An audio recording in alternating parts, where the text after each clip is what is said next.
pessoal, depois de muito tempo aí, né, eu voltei para gravar um vídeo para os senhores aqui no canal. Eu fiquei um tempo parado porque, para quem não sabe, eu acabei imigrando para os Estados Unidos, para o estado de Utah, né? E nesse período que eu tive aqui, pessoal, eu não tive bastante tempo para gravar conteúdo, sabe? Eu tô trabalhando muito, tava trabalhando muito, né? Para quem não sabe, eu trabalho aqui com... Até o próximo vídeo eu posso falar sobre isso. Na indústria de lumber, né? No setor madeireiro, aqui. É um emprego muito bom, assim, não é nem um pouco pesado, assim, para fazer esse serviço, porque tem muitas máquinas, eu trabalho na parte de corte, né? Então, assim, é uma área que tem aquela mecaniza... Eu não sei nem sei mencionar mais esse verbo, por causa do... Até minha dicção tá ruim, pessoal, não raramente falo português, né? É mecanização, acho que é o termo que eu usei, né? Automação industrial. Aqui eles usam muito o verbo mechanization, eles nem usam muito essa questão da automação industrial, né? Eles não usam esse termo aqui. Então, assim, eu fico lá no computador, mexo no negócio, faz o corte, eu confiro e mando.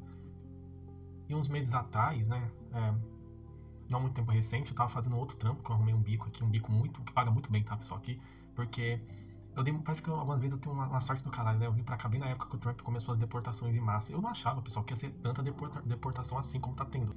E eu arrumei um trampo na área de Master Plaster, que é um trampo que no Brasil, traduzindo, Master Plaster seria gesseiro. Trabalhar com gesso. Eu sei mexer com isso porque durante a pandemia eu trabalhei com uma colega minha, junto com o pai dela, quando tava tendo essa coisa, né, do pessoal começando a trabalhar em escritório dentro de casa, trabalhos remotos, não mais presenciais, teve muita reforma de domicílio, né, pra se adaptar a esse novo modelo de sociedade, né, que tava surgindo.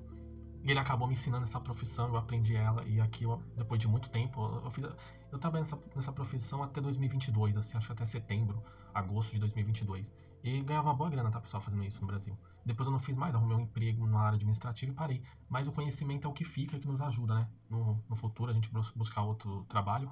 E aqui nos Estados Unidos é um trabalho muito bem remunerado, né? Trabalhando com isso. Então tá basicamente tipo o Julius, né? O pai do Chris. Eu tinha dois empregos. Eu nunca tive dois empregos no Brasil, pessoal. Aqui eu tenho. E aqui é muito comum as pessoas terem dois empregos aqui nos Estados Unidos, né? E como teve recentemente não, né? Tem um verão americano, né? O verão americano acabou em setembro, no dia 22 de setembro. E o verão aqui nos Estados Unidos, pessoal, é uma época pra você ganhar muito dinheiro mesmo. Você quer ganhar dinheiro, aqui ganha no verão, pessoal. É no verão que você tem que fazer dinheiro, tá ligado? Pra se preparar pro inverno. E eu ganhei muito dinheiro aqui, pessoal, nesse período aí. Eu fiquei trabalhando nesse negócio de Master Blaster por uns 3 meses. Tipo, eu peguei muito serviço bom. Assim, o salário médio de um Master Blaster iniciante, GC aqui nos Estados Unidos, é tipo 44, 45 dólares a hora. Eu tava cobrando, pessoal, 88 dólares a hora, tá ligado? Tem 88 dólares a hora, mais a compensação do metro quadrado, que é 12 dólares o metro quadrado. Então são 100 dólares que eu tava ganhando, tá ligado? Pra fazer um trampo da hora aqui nos Estados Unidos. Como agora tem pouco imigrante aqui nos Estados Unidos fazendo esses trampos, quem fazia era ilegal, pessoal, realmente. Aqui nos Estados Unidos, quem faz a economia geral é o imigrante mesmo, cara. Assim, o mexicano, tá ligado? Ele trabalha pra caralho, o mexicano. É ele que faz a economia geral. Com esses caras indo embora, tipo assim, oferta e demanda. A oferta se esvaiu, mas a demanda por esses trabalhadores continuou. Então você pode cobrar salários até 100 dólares, cara, se você quiser, tá ligado? Aí agora que passou esse tempo, do verão, eu vou poder gravar alguns vídeos aqui pro canal pra vocês, tá ligado? Pra falar a verdade, nem sinto vontade mais de gravar, pessoal. Acho que no Brasil a gente acaba tendo vontade de gravar, porque, sei lá, uma forma de desabafo, não sei. Aqui nos Estados Unidos a vida tá tão confortável, tão tranquila, tão monótona. Aqui, pessoal, aqui, eu não sei nos outros lugares dos Estados Unidos, mas aqui não tá, cara, a vida é muito monótona, sabe? Assim, as coisas acontecem, fluem. Quando você vê aqui, pessoal, você já tá com 40 anos. Recentemente, a única coisa que parou, assim, sabe, esse monotonismo, nem sei se existe esse verbo, foi o evento recente que aconteceu com Charlie Kirk, né? Coitado, que Deus o tenha, né? Ninguém merecia ter a morte como ele teve, né? Assim, é triste. E nesse período, né, que eu tô aqui nos Estados Unidos, 2025, nossa, aconteceu muita coisa, cara. Muita coisa esse ano. Tinha tanto conteúdo que eu poderia ter abordado se eu estivesse no Brasil, que eu não abordei aqui porque eu tô só ocupado. Mas tem uma coisa que eu quero falar com os senhores, né? Que quando aconteceu, muita gente pediu pra eu gravar um vídeo, que eu sempre abordei esses temas, né? Que é as questões dos relacionamentos interraciais, né? Questões interraciais, crimes, tá, etc. E a gente teve um evento esse ano, né, pessoal, um tempo atrás, que foi o caso da... Como é o nome dela? Zarutska? Irina Zarutska, né? Que é uma ucraniana, que ela foi brutalmente, né, pessoal, assassinada dentro de um metrô de Charlotte, né? É assim, pessoal, Carolina do Norte é um lugar bom pra se viver, tem muito emprego bom lá, tipo Raylan, Charlotte, Hickory, tem muito lugar bom lá que você pode morar, tem muitas opções de emprego, é um dos lugares que mais cresce nos Estados Unidos, né? Aí você vê a menina saiu lá da Ucrânia, né? Foi pros Estados Unidos e acabou morta, cara. Você viver numa sociedade multicultural é tão perigoso quando você vive na zona de guerra, tá ligado? A menina viveu na Ucrânia durante a guerra, caindo bomba nela, ela viveu, ela sobreviveu. Foi pros Estados Unidos e em 1 ano e meio morreu, tá ligado? Foi assassinada brutalmente, assim. Cara, horrível, né? E uma coisa, né, que eu sempre abordo aqui, quem viu meus posts aqui no canal, eu fiquei um tempo parado, mas eu fiz bastante post, né? E muita gente elogiou, né? Assim, a gente fica inspirado pra escrever e não pra falar tanto, né, pessoal? E o fato de também escrever muito post é porque, como eu disse anteriormente, a minha dicção, eu sinto que ela não tá boa pro português, porque eu não falo mais português aqui. Quando eu falo português, tipo, com meu pai, com a minha mãe e com um amigo meu que tá no Brasil. Mas, aqui eu não falo com ninguém, eu só falo inglês. Então eu me senti inspirado a escrever, né? A escrever, porque eu leio bastante, porque quando eu tô no Twitter a gente lê muito, né? E eu acabo me sentindo inspirado a escrever, que há muito tempo eu não me sentia, né? E eu falei, né, sobre. Até eu mencionei aquele autor de livros, é o Francis Fukuyama, que ele tem uma obra de 1995 chamada Trust. Eu super recomendo os senhores lerem ou ver algum resumo, audiobook, é muito bom, tá, pessoal? E o Francis Fukuyama, ele não ficou muito feliz com, sabe, a atenção que esse livro chamou, principalmente nos dias atuais, ele ficou muito popular esse livro. Naquela época ficou popular também, em 95, 96, 97, mas logo caiu no esquecimento, mas é uma obra muito boa. Mas a partir de 2010, 2012, começou a voltar em cena por causa dos crimes interraciais que você tem nos Estados Unidos, você também tem o rasgo do tecido social da União Europeia, dos países do bloco europeu, por causa da imigração em massa. E o Francis Fukuyama ele fala muito nesse livro sobre dois termos, que é preferência temporal alta e preferência temporal baixa. Sociedade de alta confiança e sociedade de baixa confiança, que ele chama de Low Trust Society e High Trust Society. Que ele, por exemplo, nos Estados Unidos, aqui no Utah, eu moro na região de High Trust, pessoal, uma sociedade de alta confiança. As pessoas aqui realmente não. Por exemplo, no bairro que eu moro, nem é um condomínio, pessoal. Você pode andar livremente, tem puta de uns casarões. Pra quem não sabe, eu moro com uma host family. E é uma mulher, um homem, que é tipo o que seria um au pair, tá ligado? Tipo uma host mom, um host father. E tem as crianças lá, a minha host mom, por exemplo, ela tem 3 filhas, tem um filho agora recém-nascido, vai fazer 2 anos, né? Ano que vem faz 2 anos, né? E eles são muito bem sucedidos aqui nos Estados Unidos. O bairro que eu moro é um bairro muito bom, por exemplo, eles vivem numa casa avaliada em mais de $920 mil, pessoal. Então o bairro que eu moro é um bairro bom. E ele não é condomínio, ele é aberto, não tem nada fechado, não tem segurança, não tem guarita, tem nada, cara. É inimaginável isso no Brasil, tá ligado? Você pega, por exemplo, o meu host father, o salário dele anual, pessoal, é algo em torno de $600 mil por ano. Ele ganha muito bem. Aqui nos Estados Unidos, eu tô conseguindo até acumular muito dinheiro por causa disso, porque eu moro com a host family, eu não pago aluguel, nada. Eu vivo com eles, como a comida deles, eu também compro um monte de coisa. Eu sempre tento ajudar com alguma coisa, porque no meu serviço eu ganho bem, tá, pessoal? Eu não ganho mal com, assim, eu fazendo assim uma análise assim do mês que eu cheguei, que eu comecei a trabalhar, que foi em abril, para abril do ano que vem, 2026, eu acho que eu vou ter tirado, pessoal, aqui nos Estados Unidos, uns $60 mil. Em um ano, no meu primeiro ano nos Estados Unidos, acredito, senhores, $60 mil. Cara, assim, é inimaginável. Tipo, eu tava conversando com a minha namorada, que é americana. Cara, minha namorada, ela ganha 42 mil, $43 mil por ano. Tipo, $42 mil. Eu ganho mais do que ela em um ano aqui. É brincadeira, coisa de louco. Eu posso ganhar até mais se eu focar nesse negócio de Master Plasterer. Eu posso chegar a ganhar uns, sei lá, o teto salarial de Master Plasterer nos Estados Unidos é $100 mil. Na indústria que eu tô de lumber, o teto salarial é de 54 mil a $60 mil por ano. Se eu for somar o que eu ganho apenas nesse trampo de lumber, o meu salário fica em torno de 44, $45 mil no meu primeiro ano. Claro que eu vou ser, né, promovido, pá, essas coisas, mas logo eu vou bater o teto. Então você tem que buscar outras coisas pra você não ficar acomodado.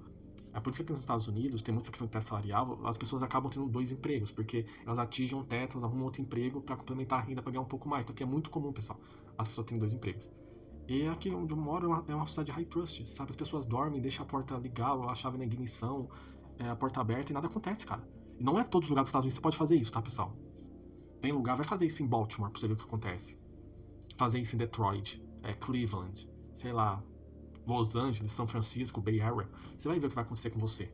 Você vai ser roubado, cara. Você vai ser morto, tá ligado? Em Charlotte, você não pode fazer isso. Você não pode fazer isso em Charleston, na Carolina do Sul. Em breve eu vou falar um pouco sobre isso, sobre esse lugar aí que aconteceu lá também. Aí você vê, na Ucrânia, todo mundo parecia com ela, né? Branco, loiro, tipo eslavo. Tipo assim, todo mundo passando por uma dificuldade, por um momento de turbulência, todo mundo se confiava no outro, protegia um outro, cuidava um do outro, legal. Ela foi pros Estados Unidos com essa inocência, que você tá nos Estados Unidos, tá numa High Trust Society, tipo, eu li um pouco sobre a história dela, eu vi um podcast no Spotify sobre, por exemplo, que uma família, tipo, fez com ela o que fez comigo, tipo, me pegou e colocou dentro da casa deles, uma família foi lá, ofereceu asilo pra ela, pra mãe dela, Ela foi lá nos Estados Unidos, essa família cuidou dela quando ela chegou lá nos Estados Unidos. Os vizinhos mostraram uma hospitalidade enorme, um carinho, uma empatia por elas. Claro, todos os vizinhos o quê, pessoal? Anglo-saxões, sabe? O anglo-saxão ele é meio bobo assim, pessoal. Ele é meio inocente assim. Até eu fiquei meio estranho, porque, pessoal, fazia 30 anos, quando uma família de Mormons de Utah me ofereceu, tipo, asilo na casa deles. Pra eu morar com eles, viver com eles, sabe? Eles têm 3 meninas, pessoal. É uma menina de 8 anos, é uma menina de 6 anos e uma outra menina de 3 anos e esse bebê recém-nascido de 1 ano. São meninas. Isso no Brasil é inimaginável. O Brasil é um país muito missândrico, cara, muito missândrico mesmo. Você vê, no Brasil, até o pai, ele é visto como um potencial abusador, tá ligado? Um perpetrador sexual da própria filha. É horrível ser homem no Brasil, cara. Horrível, horrível. Aqui não, eu sou um estrangeiro. Claro, tem a questão do high trust, eu sou caucasiano como eles. Engraçado que aqui, até no canal aqui no post, eu já postei uma foto minha, né? Claro, assim, não me expus pra não me doxar. Mas eu tenho uma alta passabilidade, que eu chamo de white passability. Eu tenho passabilidade branca. Aqui, por exemplo, quando eu falo que eu sou do Brasil, as pessoas nem acreditam, pessoal. Tipo, elas acham que eu sou, tipo, Brasil. Cara, com essa cara de esloveno que você tem, você parece o Luka Doncic. Tipo, todo mundo fala que eu pareço o Luka Doncic, que é um jogador era do Dallas Maverick. Então, aqui, tipo, o pessoal me confunde com alguém da Eslovênia, da Eslováquia, e eu tenho descendência italiana, sírio-libanesa, tá ligado? Descendência do norte da Itália. Acho que isso que ajudou. Então isso é uma questão também de high trust, sabe? A pessoa confiar em você porque você é do mesmo grupo étnico, não étnico, mas racial que ela, tá ligado? E isso é um defeito muito grave dos anglo-saxões. Eles vivem num ambiente tão etnocêntrico, anglo-saxônico, que eles perdem a noção do mundo real, sabe? Quando eles saem dessa bolha, eles são trucidados, pessoal, pelos POCs aqui nos Estados Unidos. E é o caso dessa menina. Ela foi lá, ela foi pro trabalho, ela é uma pizzaria, minha trabalhadora, tá, pessoal? Não é nada de uma vagabunda igual essas que vão pra Europa, pra Alemanha, pra viver de bem-estar social, tá ligado? Tem muito vídeo de ucraniana na Alemanha, na Inglaterra, principalmente na Alemanha, vivendo de bem-estar social. Tipo, recebendo 2.000 euros todo mês sem fazer nada, pessoal, só pra respirar, sabe? Ainda vão pra lá ganhar esse dinheiro e ainda se prostituem. Puta raça medíocre, tá ligado? Mas nos Estados Unidos não tem isso, tá ligado? Você vai ter que trabalhar. E ela chegou lá, ela viu que a família que ela também, que né, asilou ela, trabalhava muito, aquela ética de trabalho protestante, eu acho que ela acabou pegando isso, sabe? Essa ética de trabalho protestante. Como eu disse para os senhores, eu nunca tive 2 empregos na vida, aqui nos Estados Unidos eu tenho. E eu gosto de trabalhar. Incrível, assim, trabalhar muito mesmo, sabe? Eu acho que você acaba influenciado por esse environment, sabe? Como é environment em português? Ambiente. Você acaba sendo influenciado. E você acaba também agindo como um deles. E você vê, ela veio pra cá, trabalhava pra caramba, estudava, aprendeu inglês. Em 1 ano aqui ela aprendeu a falar inglês. Ela voltando do trabalho, ela trabalhava na pizzaria, pessoal, ganhando um salário medíocre. Aconteceu o que aconteceu com ela, mas assim, eu culpo ela também, pessoal. Eu culpo ela. Tem uma foto dela que vazou, que ela tava num quarto, né? E tava um post do Black Lives Matter no quarto. Se eu achar a foto, eu coloco aí na tela pra vocês verem. Só que o quarto não era dela, o quarto era de uma amiga dela. Eu também achei que era dela, mas era de uma amiga dela. Você vê, muitas vezes ela pode, por ter amigas liberais, ela pode ter sido influenciada por esse pensamento. Não, não julgue a cor da pele, aquele discurso do Martin Luther King, sabe? I have a dream. O que importa é o caráter, não é a cor da pele. E ela acabou caindo nesse conto, né? Você pode ver, ela entra no vídeo, né? Ela entra no trem, né? E pra onde ela vai do vagão, pessoal? Aonde tem mais gente que não parece com ela. Onde ela tá cercada de pessoas que não se parecem com ela. Só que do outro lado do vagão tinha um monte de gente que se parece com ela. E ela não sentou lá. Então, assim, ela cavou a própria cova. O liberalismo matou ela, sabe? O fato dela ser o que eles chamam aqui nos Estados Unidos de colorblind, cego pra cor, tá ligado? Ela não se importou com isso. Somos todos humanos, isso não existe. Somos uma sociedade de alta confiança. Vamos cantar kumbaya. Ela caiu nesse conto. E acabou como acabou. E o mais triste, pessoal, é quando ela morre, ela vê que ela tá morrendo, ela vai aos poucos, né? Você vê a vida vai se esvaindo da pessoa. Foi isso que chocou o mundo todo. Isso foi para no mundo todo, pessoal. E todo mundo pegou o celular para filmar, o correio foi embora. Ninguém prestou ajuda. Ninguém prestou ajuda. O engraçado é que quando ela tava morrendo, ela cai lá, as pessoas que aparecem para ajudar ela é quem ela se recusou a sentar do lado. Eram pessoas brancas que foram lá socorrer ela, prestar socorro, mesmo que fosse tarde. O triste, pessoal, é que ela ia morrer, ela morreu sozinha, sem ninguém tá por perto dela. Eu acho que isso foi o que chocou ela, que ela começa a chorar quando ela vê que ela tá morrendo, tá ligado? E foram as pessoas que ela renegou sentar ao lado que foram lá salvar ela e chamaram ambulância pra ela. Sabe, assim, triste o fim dela. Mas é o fim de toda pessoa que é colorblind. E o engraçado é que foi 2 semanas, não, foi 2 semanas antes dela ser assassinada, Teve o assassinato da Loga Federico. Loga Federico, pessoal, essa menina aí que vocês estão vendo aqui no meio, tá? É a Loga Federica, essa loirinha do meio aqui. Né? Ela tinha um subemprego, ela estudava, era estudante, mas tinha um subemprego. Aí, quando ela tava voltando pra casa, na hora que ela abriu a porta, esse homem que tá abaixo dela, ele arrombou a porta, bateu nela, violou ela, depois esquartejou ela, tipo, cortou a garganta dela. Você vê, pessoal, é os mesmos crimes cometidos pelas mesmas pessoas. Eu cheguei a comentar isso no Twitter, eu tive uma breve discussão com o Coruja, sabe, o Coruja do Carvalho? Eu acho que a gente não tem que concordar com tudo, a gente tem que ter discordâncias, sabe? Eu acho que o que diferencia a machosfera de outros grupos, de outras bolhas, é isso. É a gente discordar pra gente entrar num consenso, sabe? Tem coisas que não dá pra a gente desviar, olhar e falar, não tem nada aqui. E nesse Twitter, eu falei o quê? Que isso era problema da pornografia. E é bom, pessoal, a gente discordar, porque essa discordância vai gerar discussões e debates, e depois vai acabar ocorrendo um senso, sabe, um consenso social. Por exemplo, tem muita gente que vê nos comentários e fala pra mim, olha, Ed, você já viu o Renan do MBL? Ele tá falando a mesma coisa que você fala. Até recentemente eu postei um vídeo aqui no canal, um vídeo do ano passado das eleições dos Estados Unidos que eu falo sobre democracia, identitarianismo, relacionamentos, né? Eu abordei pontos nesse vídeo que o Renan tava falando num vídeo recente que ele lançou. E o pessoal veio no meu canal falar isso, cara. Falou, pô, talvez o cara, ele assista seu canal. Por exemplo, quando eu começar a falar de mulher branca. Um pouco tempo depois ele começou a falar também. Talvez eles assistam, pessoal. A nossa bolha, a bolha da machosfera, a gente já furou há muito tempo. Nosso discurso chegou em todo lugar. Eu falo, o meu canal ele é masculinista? Eu falo de mulher? Falo. Mas sempre quando eu falo de mulher, eu tento trazer outros assuntos externos a isso pra complementar. Tá ligado? Eu não falo as coisas com uma forma de discriminação. Eu mostro a realidade como ela é. Se algumas pessoas ficaram ofendidas, é porque eu estou falando a verdade. E nesse tweet que eu fiz, eu culpei a pornografia. Eu falei que o problema desse crime da menina da Irina Zarutsika era a pornografia. E muita gente discordou.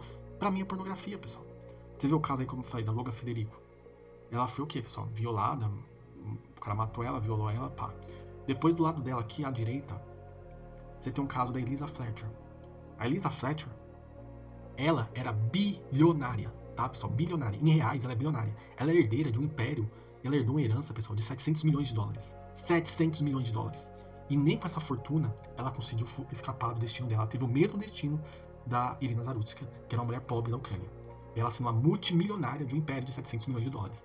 Ela tinha uma família linda, uma mulher branca com um marido, 2, 3 filhos. Ela foi sair pra toda manhã, como ela fazia, pra dar uma caminhada lá no Tennessee.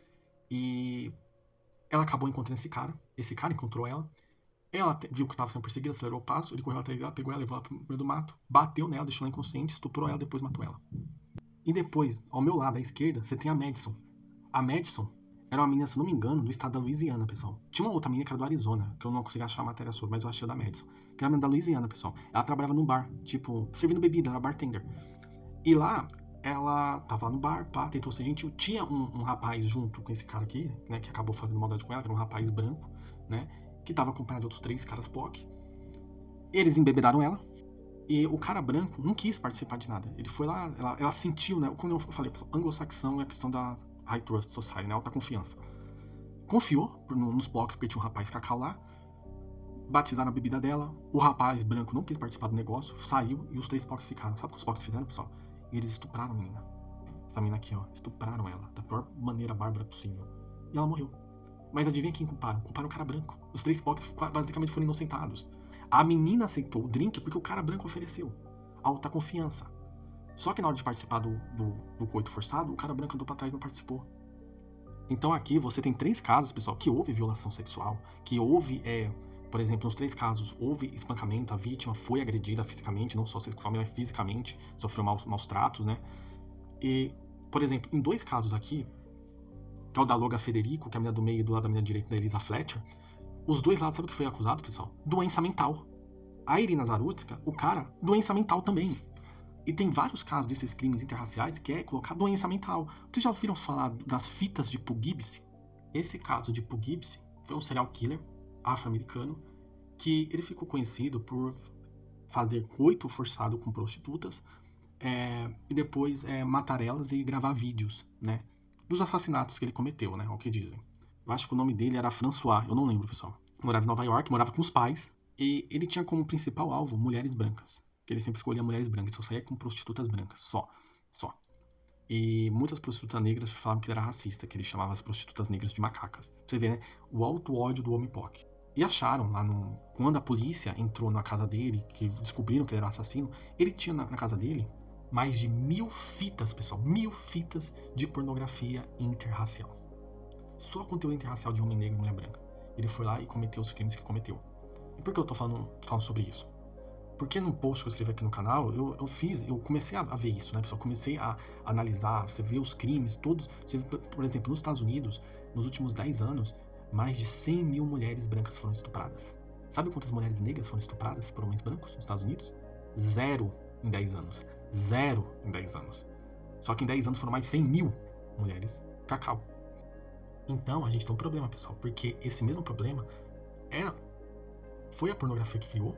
E a gente vê esse problema se repetindo na comunidade asiática hoje em dia com o Stop Asian Hate. Stop Asian Hate foi um movimento que ganhou bastante importância e relevância na mídia, né? Na qual mostrava vídeos, assim, pessoal, em massa. Você encontra 100, 200, 300 vídeos desses, com diversas pessoas, indivíduos diferentes, tá? De mulheres asiáticas sendo atacadas por homens POC.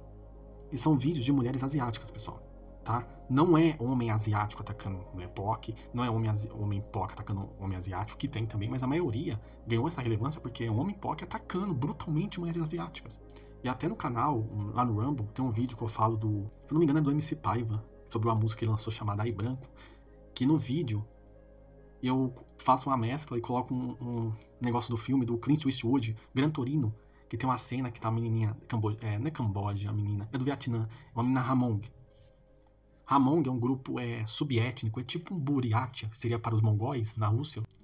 Que os Hmong estão muito ali naquela região de Minnesota, né, Minneapolis, onde morreu aquele vagabundo George Floyd, né, que descansa no inferno. Muitos deles estão naquela região, e o filme Gran Torino se passa lá, que é com Clint Eastwood. Clint Eastwood, pessoal, ele é um cara que só tem filme based, cara.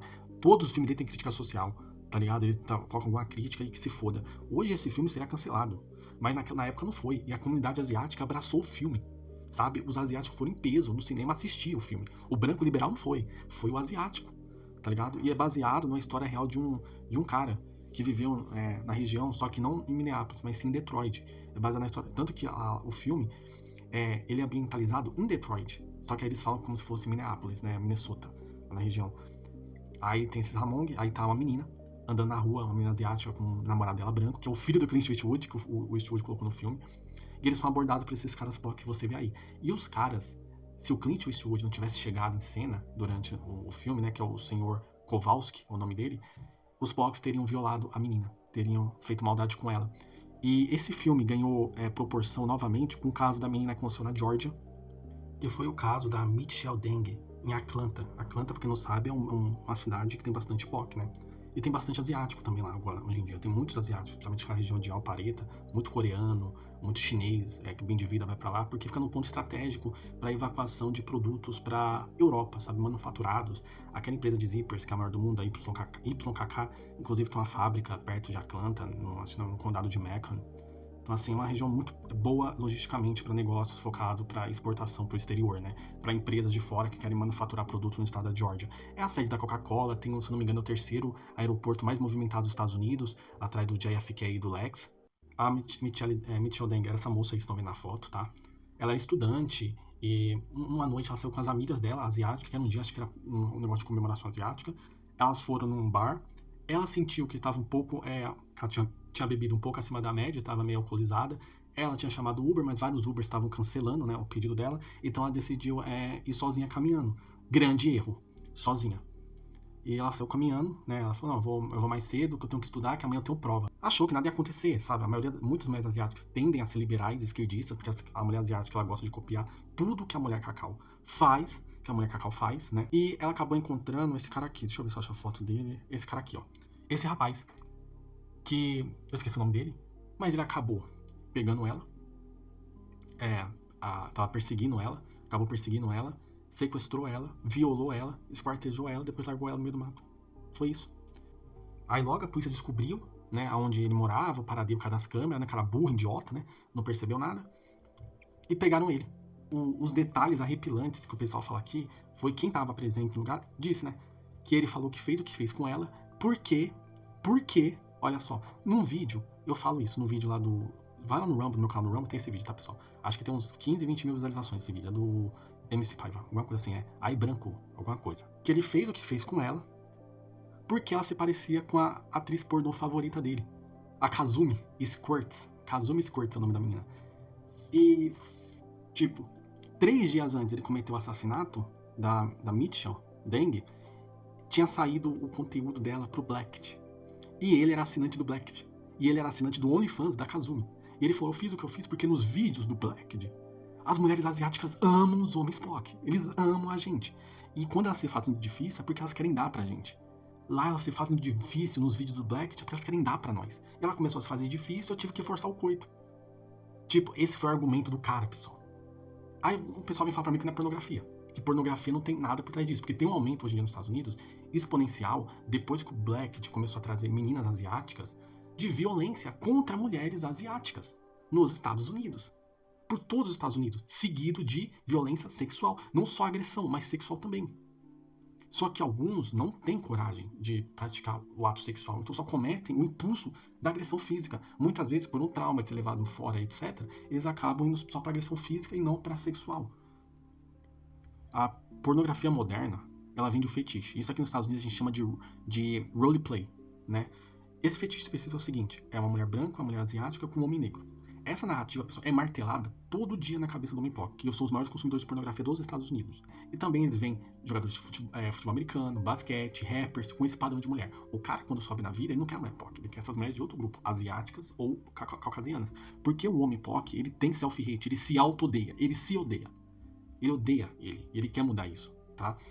E ele é bombardeado todos os dias com isso. Essa narrativa é bombardeada principalmente no homem da base, que acha que vai ter o mesmo nível de mulher que o homem do topo. Só que ele esquece que ele não tem os recursos do homem POC do topo. A mulher cacau, a mulher de arroz, que é as rice girls, que chamam aqui a mulher asiática, as meninas arroz, elas não estão com cara POC porque de ser POC, elas estão com cara POC porque tem recursos. É muito diferente quando tem um fenômeno que os incels falam muito, que é o JBW, que é Just Be White, né? Apenas seja branco. E essa narrativa é martelada na mente de milhões de homens afro-americanos, e isso cria uma expectativa irreal de acesso ao mercado sexual, que não se concretiza no mundo real. Porque, na prática, mulheres brancas asiáticas não estão escolhendo esses caras. Principalmente o cara da base, o afro-americano da base, ele não está sendo escolhido em massa, tá ligado? Isso gera uma frustração, um desajuste psicológico, em casos de extrema violência.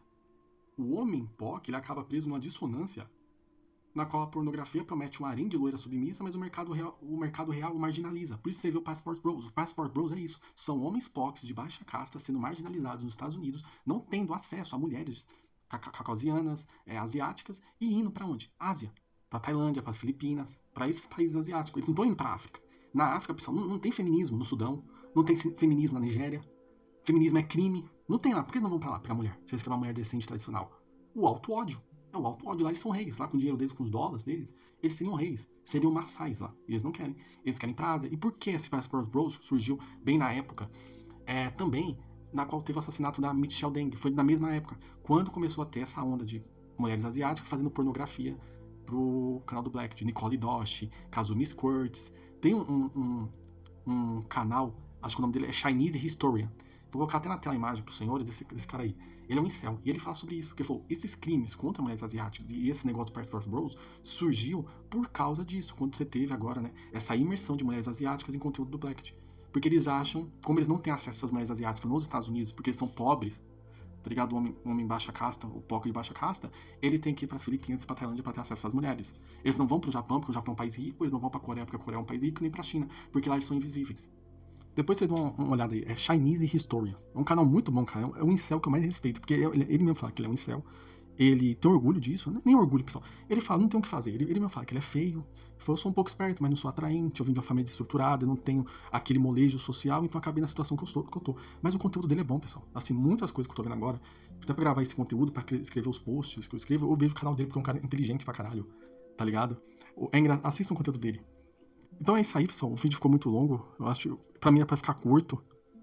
Mas não teve o que fazer aí. Eu vou tentar ver se eu consigo retrair um pouco o vídeo pra não ficar tão longo. Já tenho 2 vídeos gravados que eu não sei quando eu vou editar. Nem sei quando eu vou editar esse, eu tô com preguiça. Mas foi um prazer conversar com vocês novamente, de novo. E aí, como eu falei, o caso dessa menina aí, dessa Irina Zarutsky, foi tudo culpa dela, cara. Tudo isso poderia ter sido evitado se ela fosse racista. Se ela fosse racista, ela estaria viva. Mas não foi, tá ligado? Ela quis ser antirracista, tá ligado? Foi colorblind. Se ela tivesse visto ali, né, a situação, ela teria saído dessa. Estaria viva, só era ter ido pro outro lado do vagão. Olha que incrível, ela só tem estado do outro lado, nada disso teria acontecido. E quando aconteceu esse caso com ela, foi interessante, porque todo mundo quis aparentar, não, foi um caso isolado, não teve nada a ver com raça, é só um cara maluco. Aí vazou o vídeo, né? Ele falando, eu peguei a menina branca, eu peguei a menina branca. Aí a questão, o cara é tão doente mental, mas tão doente mental que ele sabia, entendia de raça, né? E especificamente, uma menina, mulher, gênero e branca, a cor, a raça. E ele atacou a menina sem dó, né? I got the white girl.